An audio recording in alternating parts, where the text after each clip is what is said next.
Our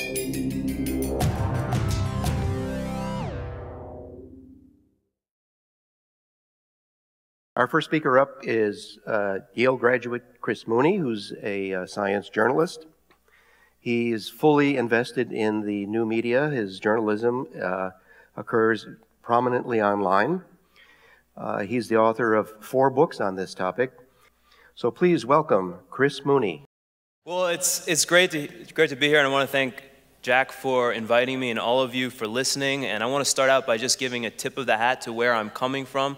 I'm a correspondent for Climate Desk. We are a media consortium of these publications, and what we do is we all cover climate change and we share content amongst ourselves. So I might write something that appears at Mother Jones. Hey, it can appear at Slate, it can appear at Grist, wherever. We can take their great content and we can have it at Mother Jones. That's what we do.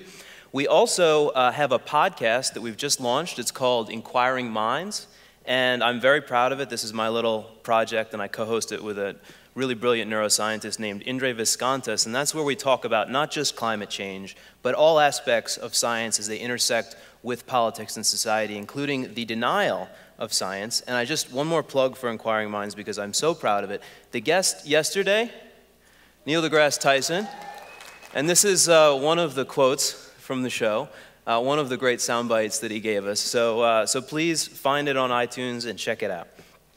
So let me tell you a little bit what we're going to hear about in this talk. The science of why we don't believe in science. And what I'm going to tell you about today is this amazing but also frustrating thing, human nature, and how, unfortunately, it can lead to some pretty bad responses when it comes to how we deal with scientific information. And the punchline is really going to be that denying science is fundamentally an emotional process, and it's not really categorically different from being in denial about the fact that your marriage is ending, your kid is a bully, the cigarettes you smoke are probably going to kill you. It's all the same kind of emotional process, and that's why it's so difficult to root out. And I know Bill Nye got everybody psyched up about how we're going to change the world. It's my job to now get you depressed. But I'm going to do it with vigor, so hopefully that will counteract a little bit. So first of all, why should you even listen to me? What do I know about this? Why am I even talking about this? Why do I care? I am not a scientist, you've already heard. I'm a journalist, and I write about science. Basically, I'm a writer, and there was a time when I probably would have been happy writing about anything because I just wanted to write. But a certain person had a huge influence on me as I was growing up and kind of pushed me in this direction. You might say that this person communicated science to me in a way that made it really stick and helped me go in this direction. The person I'm talking about is my late grandfather, Gerald Cole. He was a limnologist. This is the study of freshwater ecosystems, for those who haven't heard of it. A limnologist at Arizona State University. And he was this sort of irascible, larger-than-life scientist character. Maybe you know this kind of scientist character. Utterly rational and utterly intolerant of nonsense and superstition. I don't know if that sounds familiar, but that was my grandfather. And he brought us up that way. And he thought that scientific thinking was a great refutation to pretty much anything having anything to do with Ronald Reagan. So that was his main way of applying it. And if there was one thing that he cared about, it was evolution. And, of course, arguing about the creationists all the time and grumbling about the creationists, but also interpreting pretty much everything in life through the lens of evolution. And it went so far that he even had an invisible friend for us that he talked to on our behalf when we were growing up. And this friend's name was Chuck, which was short for Chuck Darwin. So we actually grew up with Darwin right there with us. So I took in the scientific worldview at a very young age. And that's what made me want to be the kind of writer who acts as a connector between the worlds of science, politics, and society, and that's what I do. So Darwin called it descent with modification. He didn't initially call it evolution. And I guess you could say that I'm descended with modification from my grandfather. So I became a writer.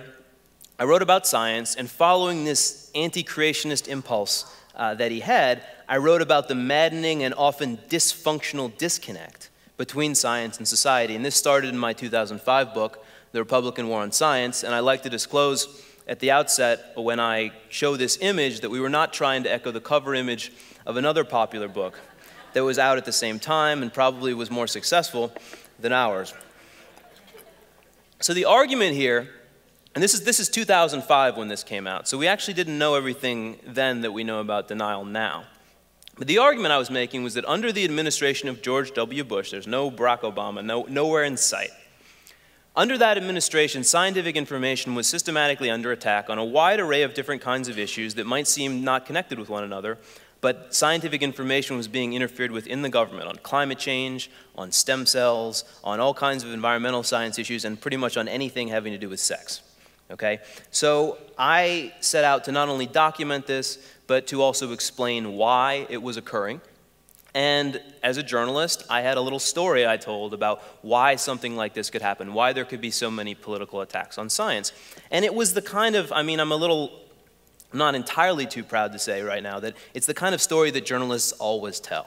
It's actually kind of getting the kind of story that gets boring if you're a journalist for long enough, because it was a political story with political actors totally on the surface of politics, talking about constituencies and how constituencies basically have issues to do with science, and how the politicians who represent the constituencies therefore attack the science because they want to make the people who put them in office happy. So if you're looking at the modern conservative movement, what are the constituencies? They are the Christian right. What are their problems with science? It is evolution, it is stem cells, it is all this, anything about abortion and anything having to do with reproductive health.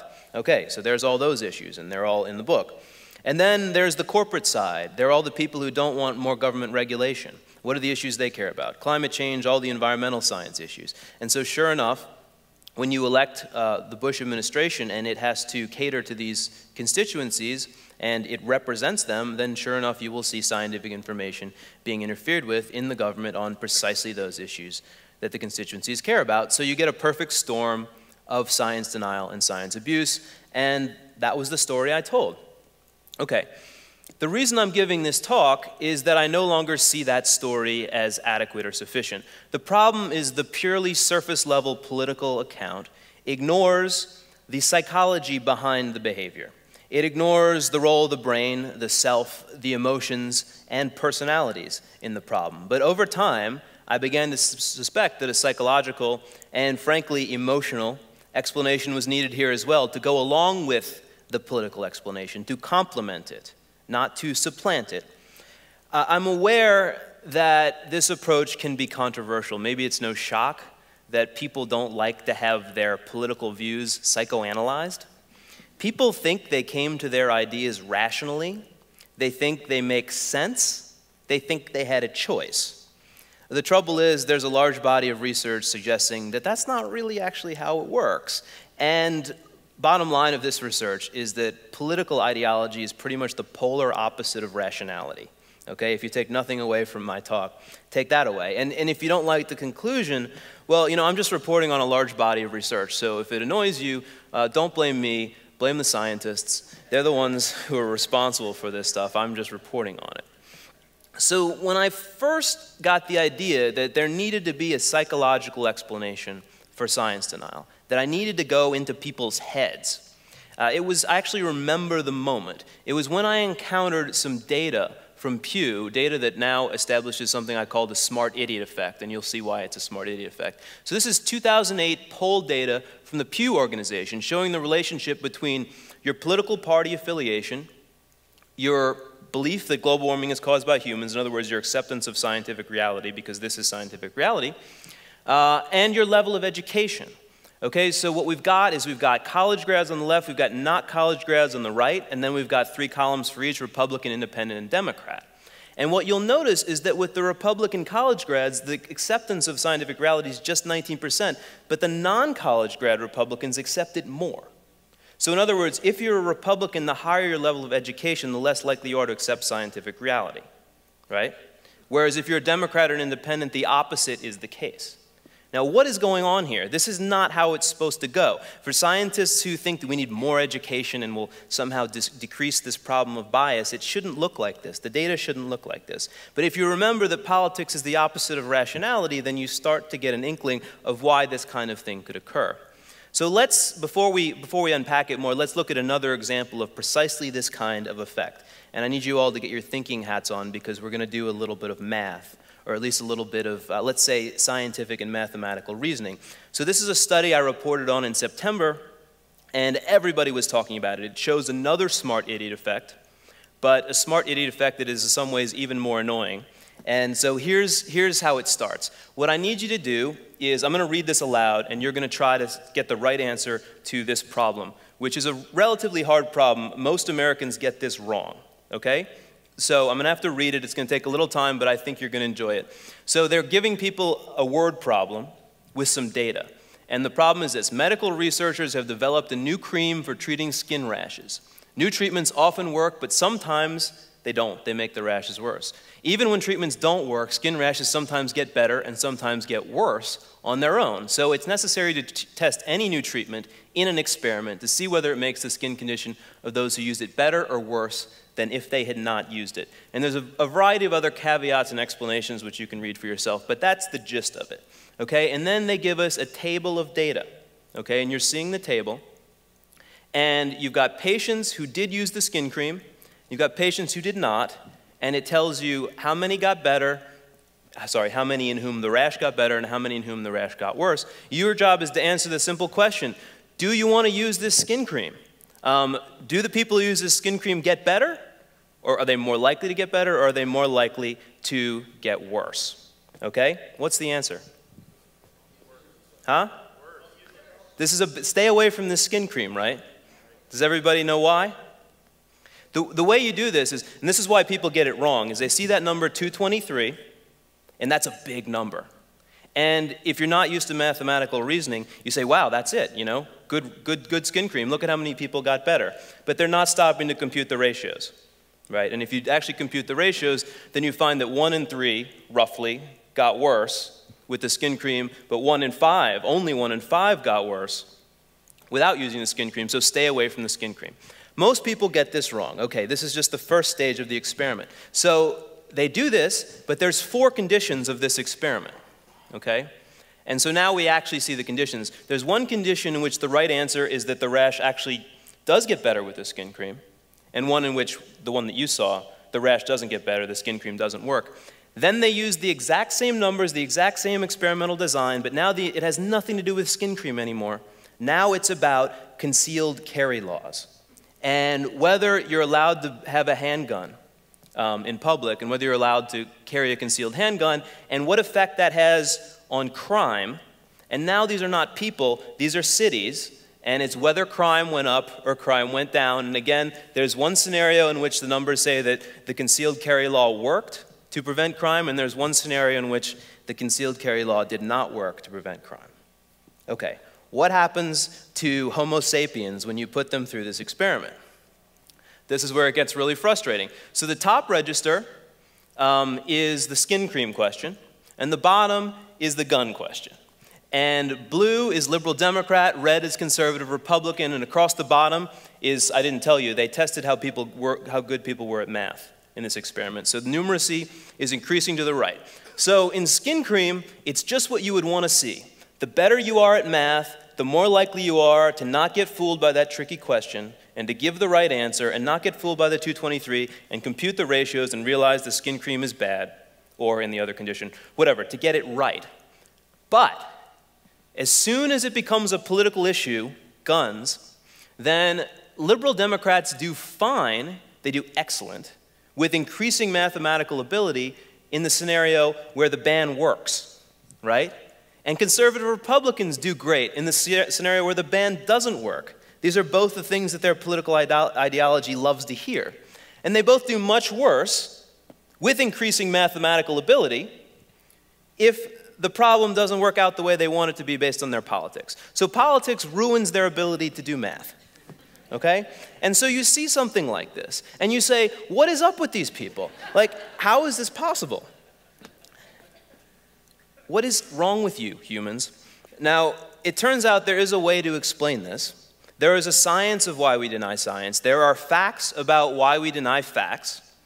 And this science is something that's quite familiar to all of us and easy to understand because we all know from our personal lives and from our relationships how hard it is to get someone to listen to you when they're wrong and you're right, but they won't listen, right? Have we been there? Yes. This is the same thing. This is the exact same thing.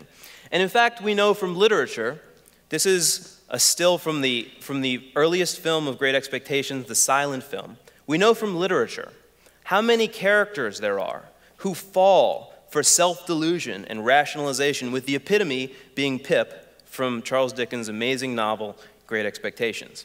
And what Dickens grasped about people in a literary way, we are now confirming based upon psychology and even increasingly neuroscience.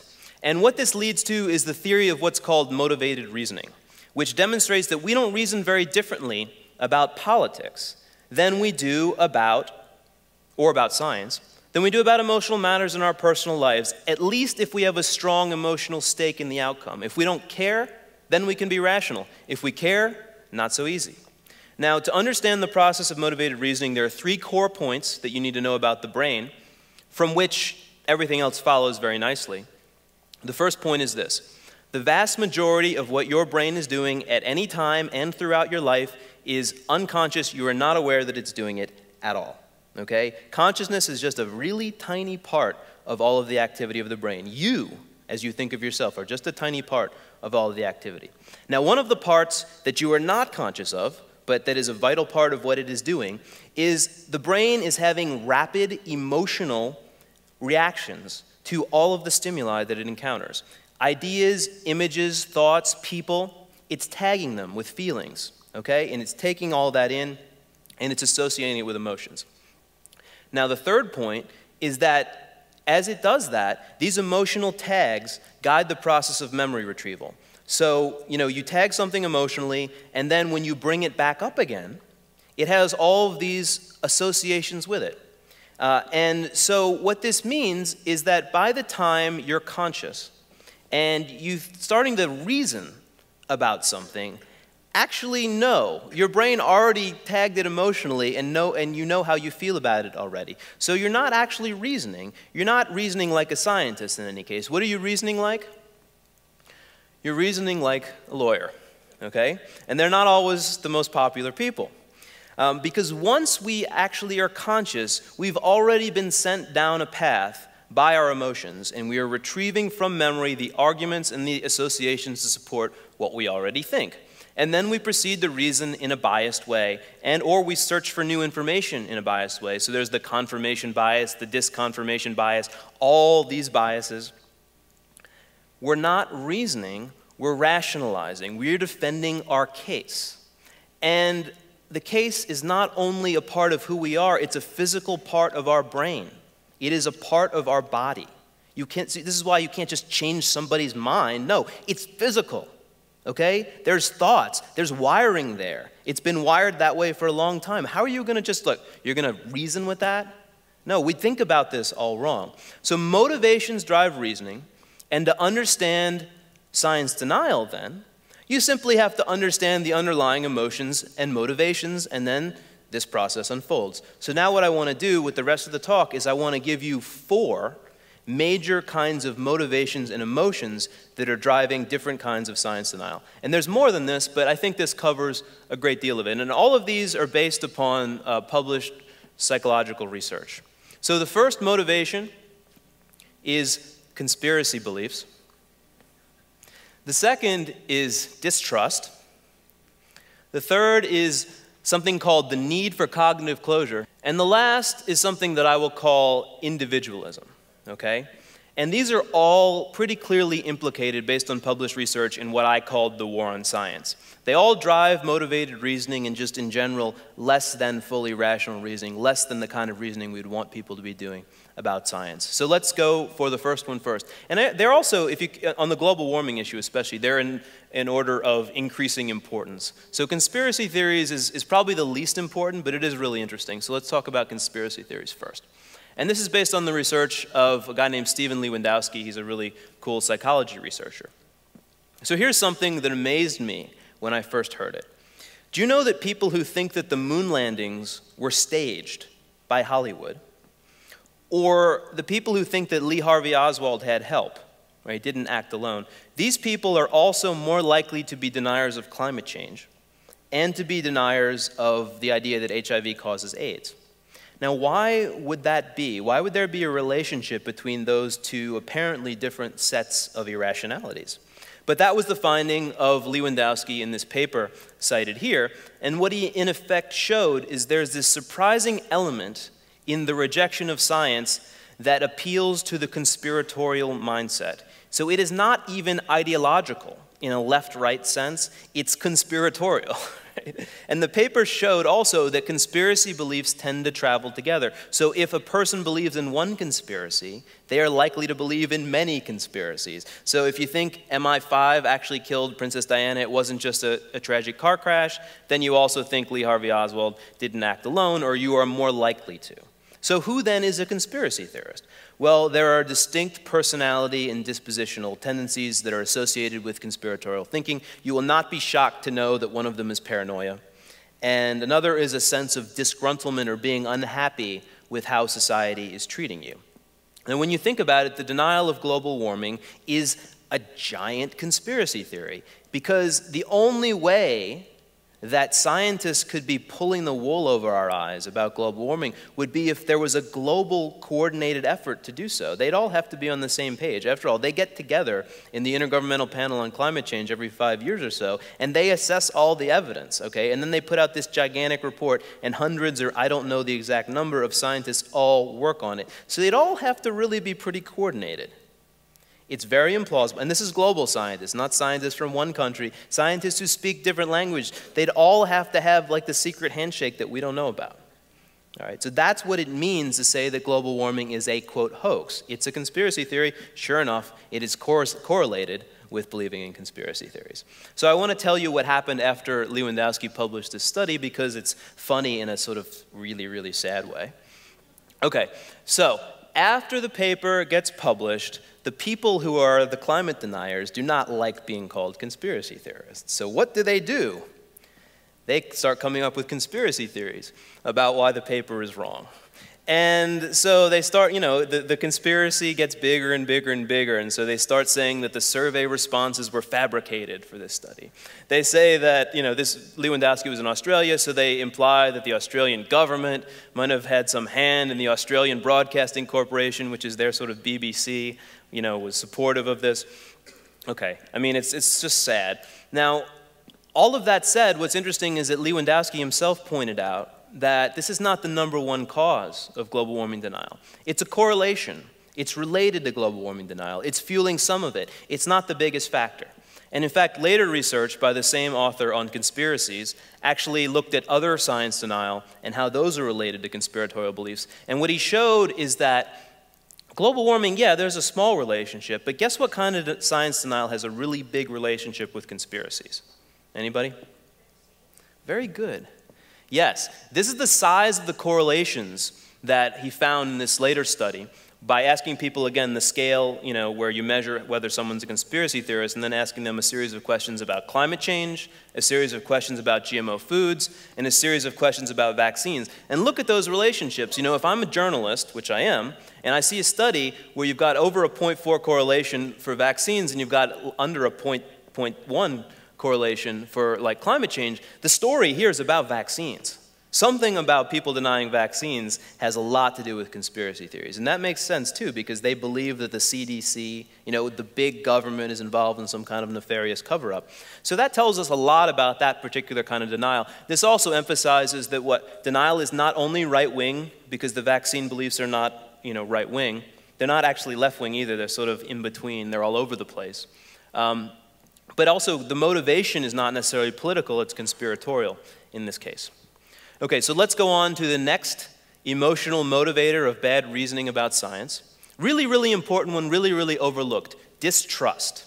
And this is one that today is important on the political right, not so much on the political left. We have data to support this. So this is a really good study by a sociologist named Gordon Goshat. And he published in 2012, this study, I don't know why no one had done this before, but there's this data set called the General Social Survey, where you ask the American population a huge array of different kinds of questions, and it's one of the biggest and most important social science surveys. And what they've got in there is the same question asked every couple years, over and over, so you can detect trends in time, which makes it really powerful. And one of the questions they ask is, how much do you trust the leaders of various institutions in American society. This is the trust in institutions question. It's very famous. It's been analyzed and talked about endlessly. And so people will say, you know, how much do you trust members of Congress? People think they're slime. We don't trust them at all. How much do you trust the media? They also think we're slime. They don't trust us at all. They trust the military a great deal. They trust doctors a great deal. So there's a question in there, scientists. How much do you trust the leaders of the scientific community? And the only thing that Goshat did that apparently hadn't been done was he broke out the responses by liberal, conservative, and moderate, which he was more than able to do because of the data that was in the survey. And so liberals are blue, conservatives are red, and you see that in '74, they're pretty much in the same place with respect to their trust in science. But over time, conservatives tick down and down and down and down. Through the administrations of Ronald Reagan and George W. Bush particularly, those are the most important long spans of time. And I think that actually kind of explains a lot of it. Because I think you have to explain this based on all the political fights over science that occurred during those administrations. So anyway, we end up in a world where conservatives don't trust scientists nearly as much as liberals do. And it's not just that. They've lost trust in certain kinds of scientists. We can make this more granular and we can say more about it because we have other research on conservatives and trust in science. So Lawrence Hamilton of the Carsey Institute in New Hampshire asked a survey question in 2011. The question was, would you say that you trust or you do not trust or you're unsure about scientists as a source of information on environmental issues? And he got a big partisan difference in responses. So the Democrats, 67% say they trust, only 6% say they distrust scientists on the environment.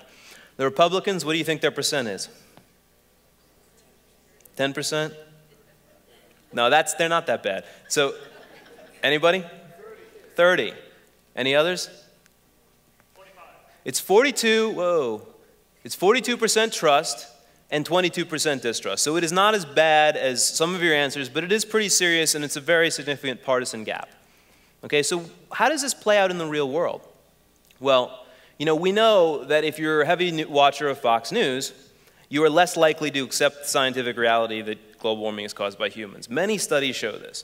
And it's not exactly a shock because Fox is always doing this. It's raising doubt about global warming, so no surprise, you watch it more, your risk of believing that there's no global warming or it's not caused by humans increases.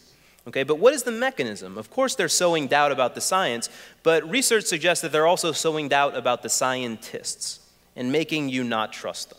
And there's a recent study in Public Understanding of Science, that's one of the key findings, is that distrust in scientists increases as a result of watching Fox.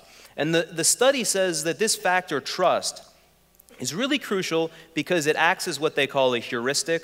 That's their technical word, but really the word you should think of is a shortcut. It allows you to quickly make up your mind about something without knowing a lot about it. Okay, so we all have to trust people in our life, and we can't investigate everything. So if you trust someone, you assent to what they're saying pretty easily. If you don't, it's precisely the opposite. You use it as a shortcut, and that's what conservatives are doing. They're using the lack of trust as a shortcut, so when they hear a climate scientist talking, the dismissal is automatic, and it's very easy. Why do they do this? Why do they do this? Well, that is, you could write a whole book about it, and in fact, I kind of have, but one factor that I think is important, and here I put up my alma mater for appropriateness, is that conservatives know, you know, they're not dumb, they know that academics are liberal, all right? And they're right. Academics are so liberal. The ivory tower is such a liberal place. Members of the American Association for the Advancement of Science are only 6% Republican, according to a recent survey. College professors are about 14% Republican. So they know this, and the data backs them up. The situation is such that a sociologist of higher education who studied the politics of academia a lot, named Neil Gross, puts it like this. More than ever before, the highly educated comprise a key constituency for American liberalism and the Democratic Party, and it's one that might have surpassed a crucial threshold level in size. So the right knows this. They know that academia is against them. They've learned it, and so they feel about science just as they feel about Hollywood. That's liberal land, all right, and we know what they think. And that's driving a huge percentage of the reactions on things like climate change. Okay, let's go on to the third cause, the need for cognitive closure. And this is a psychological phenomenon that you might not know about a great deal, but it's very important. And this one I think is particularly relevant to the Christian right. okay? So the psychologist who pioneered the idea of closure is Ari Kruglansky, and he's at the University of Maryland. And the need for closure basically means the need to have a definitive answer to something so you can stop thinking about it, okay? So there's no more ambiguity. So you have certainty because certainty feels really good, right? And if you really need closure, if you really need certainty, then there's a particular behavior associated with it that he calls seizing and freezing. Seizing means trying to find that evidence that will give you the certainty, and you seize on it, and it becomes very important to you. Aha, proof, okay? And then freezing is, I'm not letting it go, okay? This is my evidence, this is my story, and I'm sticking with it, okay? We all, at various points in our life, need closure. But what Kruglansky shows is that as a disposition, some people need it more all the time, and some people just need it sometimes. And there's a variation on this, and this is associated with politics. Okay, so where does this play out? Well, it plays out on evolution, kind of big time, right? So first of all, there's one study that shows that anti-evolutionists are higher on the need for closure, as are religious fundamentalists. But there's a lot of studies that show actually how that plays out in the world. And so religion is giving these people certainty, and you're trying to take it away with evolution, and they're freezing on their certainty. That's what's going on. So in one amazing study that actually showed this, showed just how close the relationship is between certainty and religiosity. It was in New Zealand, and they were studying people's religious beliefs in New Zealand, and then a very interesting natural experiment happened. An earthquake happened. Okay? And what they were able to show in this study is that people who were affected by the earthquake, who were close to it or affected by it, their religiosity increased. The people who were not close to the earthquake, no change. Okay? Why is that? The world suddenly becomes destabilized. You know, you see people die, religion. Okay. Now, other research in this vein suggests that making people think about death increases their religiosity and decreases their acceptance of evolution. Okay, so it's a simple experiment where you prime people, you in some way suggest the concept of death to them, and then watch what happens to their responses on these questionnaires. It's not just death, it's also randomness and disorder. These are very unsettling to people. So in one telling study, research participants who were asked to think about a situation in which they lack control, okay? And then they were asked to provide 3 reasons why the future is uncontrollable. After that, they showed a marked decline in their acceptance of evolution and a marked increase in their acceptance of intelligent design. Okay? So rejecting evolution is no rational thing, folks. It is a very existential, emotional thing, and it's very, very hard to change. Now, lest you think I'm beating up on the religious, let's take a little moment here to psychoanalyze the atheists, because they need it too. Okay. So what is up with that? Just as there are psychological factors behind religion, especially fundamentalist religion, there is a lot of research showing there are psychological factors behind atheism. And we don't talk about this as much, but it's pretty revealing. And they're not all good news for people who reject religion. So one of the key traits that's been associated with atheism in the literature is what's called less mentalizing. And that's a fancy word for the ability to put yourself in the minds of others. Okay? So to infer and to read the minds and the emotional states of people other than you, on average, atheists score lower at this. On a social level, mentalizing helps you connect and relate to others, but the surprise is that it's tied to religion, because religious believers the world over seem to relate personally to a God whose mind they think they can understand. They think of this God as a friend or neighbor, okay? And they put themselves into this God's non-existent mind. And one of the researchers studying this, Eleanor and Zion, who's at the University of British Columbia, told me that when people enter into a relationship with a supernatural agent, they are engaging their mentalizing tendencies. So atheists don't do that as much. And that's one of the really interesting things about why they reject religion. But the other thing about atheists, this is more expected, and this does fit what you would think would be true, is that they really, really, really like to think. Okay? So there's a great experiment that shows this by the same researcher, Nor and Zion. And what they do is they show people 2 statues. Well, actually, you don't see 2, you see 1. It's randomized in the experiment which one of these 2 statues you see. Now, you might think there's no religious content here. One's just a person thinking and one's a person throwing a discus. Okay? It's like the nerds versus jocks experiment, right? It turns out that the people in the condition where they were looking at the thinker statue, their religiosity shows a temporary decline. Okay? Just priming people to actually get in a cognitively laborious mode affects temporarily their religious beliefs. And there's a variety of experiments suggesting that people who are interested in higher level, more time-consuming and effortful thought tend to be less religious. So the atheists, they would have gotten the skin cream problem right, but they're not going to feel your pain. Okay? So, you know, if we're gonna psychoanalyze a religious right, I think we should psychoanalyze the atheist too. All right, final cause, final explanation for science denial, individualism. All right, we got to talk about libertarians now.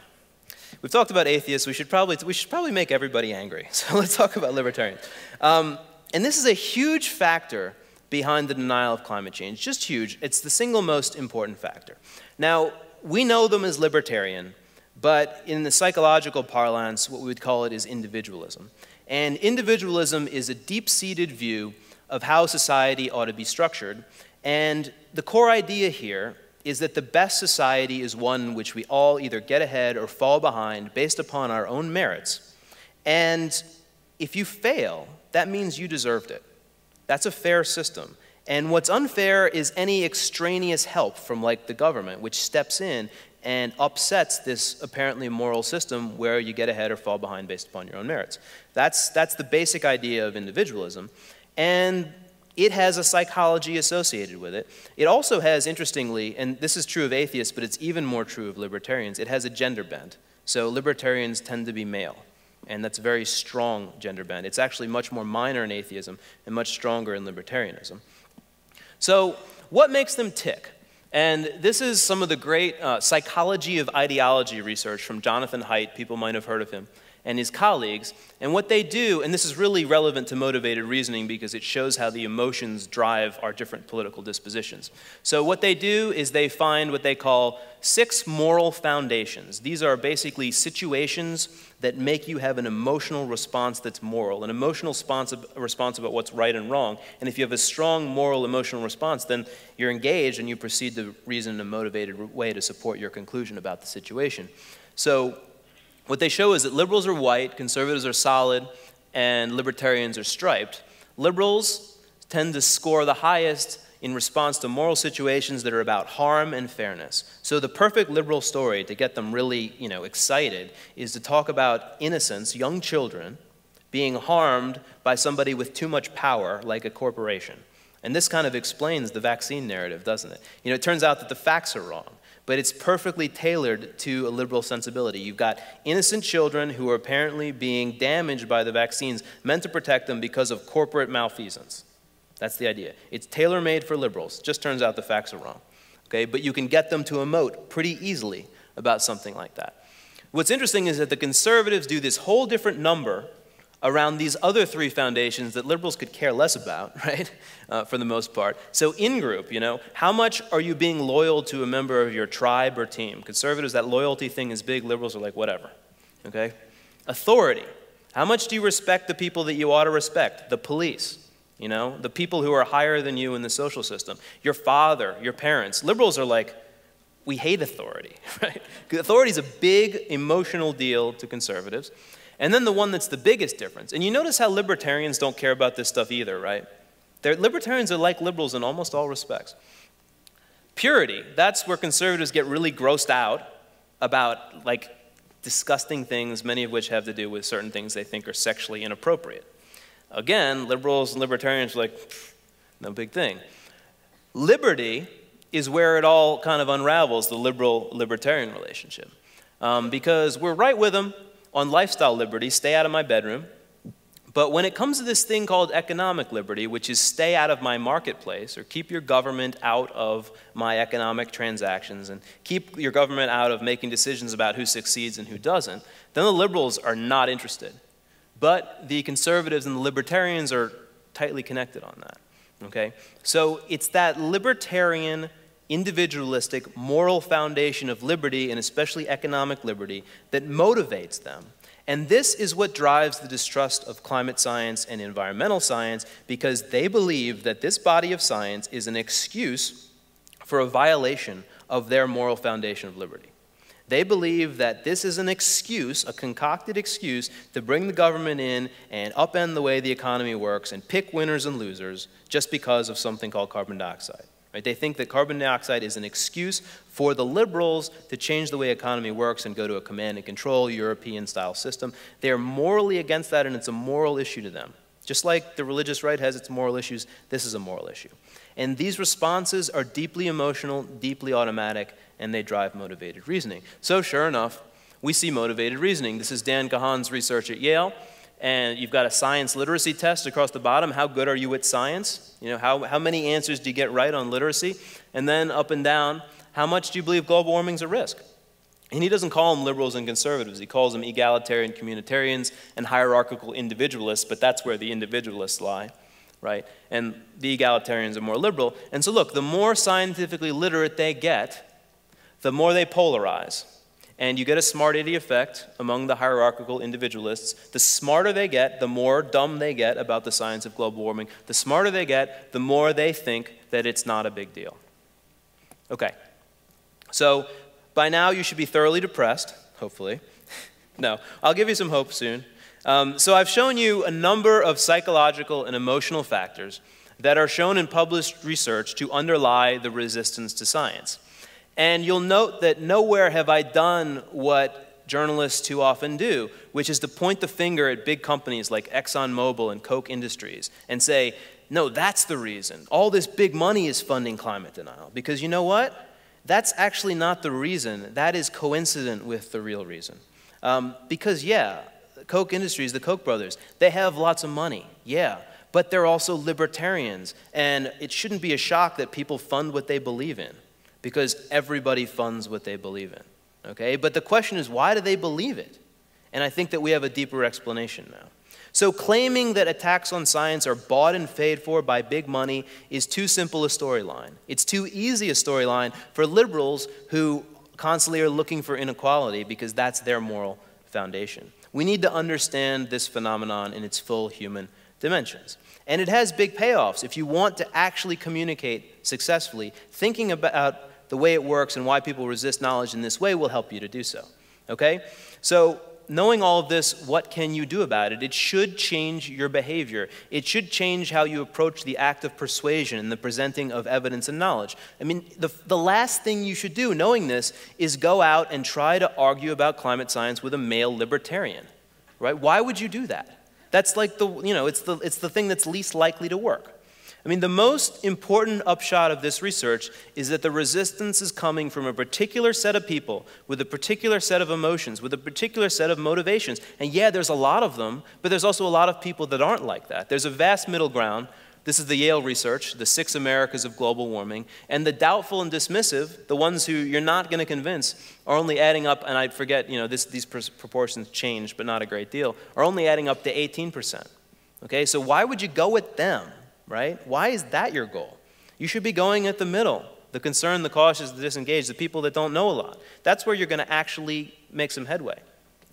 And to do that, you have to know about the diversity of moral sentiment and the diversity of psychologies and personalities out there, because not everybody is a hardcore liberal, really only cares about harm and fairness, or a hardcore conservative, really only cares about purity or authority. Most people are blended.